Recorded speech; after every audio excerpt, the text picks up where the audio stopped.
అందరికీ ఎలా ఉన్నారు? నేనైతే సూపర్ ఉన్నానండి. ఈ మధ్యనే నేను ఫుడ్ సర్వీస్ స్టార్ట్ చేశాను. సో, ఈరోజు ఆర్డర్ వచ్చేసి చికెన్ బిర్యానీ. ఎవరికి ఇష్టం ఉండదండి చికెన్ బిర్యానీ. మా ఇంట్లో అయితే చికెన్ బిర్యానీ అంటేనే అందరూ లొట్టలేసుకుంటారు. బట్ మీరెప్పుడైనా గమనించారా? ప్రతి ఇంట్లో చికెన్ బిర్యానీ డిఫరెంట్‌గా ఉంటది. ప్రతి ఇంట్లో సేమ్ టేస్ట్ అయితే రాదు. అది ఎందుకో నాకు తెలీదు. బట్ మోస్ట్ ఆఫ్ దెమ్ అందరూ సేమ్ టైప్ ఆఫ్ ఇంగ్రీడియెంట్సే యూజ్ చేస్తారు. సో, నేనైతే చికెన్‌ని ఫుల్‌గా మ్యారినేట్ చేస్తాను ఓవర్ నైట్. దానికి కూడా మంచి రెస్ట్ ఇవ్వాలి కదా అండి. సో, ఫుల్‌గా పడుకుంటేనే కదా నెక్స్ట్ డేకి హ్యాపీగా ఉంటది. ఇక్కడ చూసారా అండి రైస్ బాయిల్ అవుతుంది.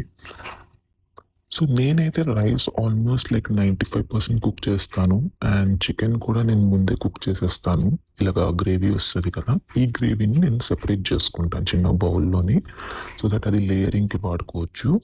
ఇప్పుడు చూసారా ఇది 95% అయిపోయింది. సో, నేను 95% దాంతోనే లేయర్స్ చేస్తూ ఉంటాను. అండ్ ఇలా మన గ్రేవీని సెపరేట్ చేసాం కదా! అది వేసుకోండి. తర్వాత ఇంకా అంతేనండి డెకరేషన్.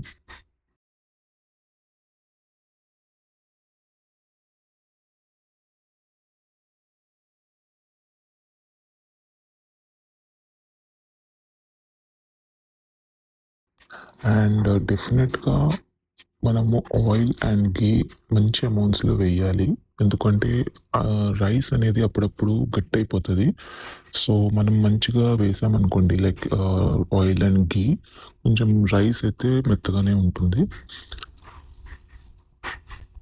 అంతేనండి. ఇవంతా వేసిన తర్వాత ఇంకా బాయ్ బాయ్ చెప్పేసి లోపల తోసేయడమే.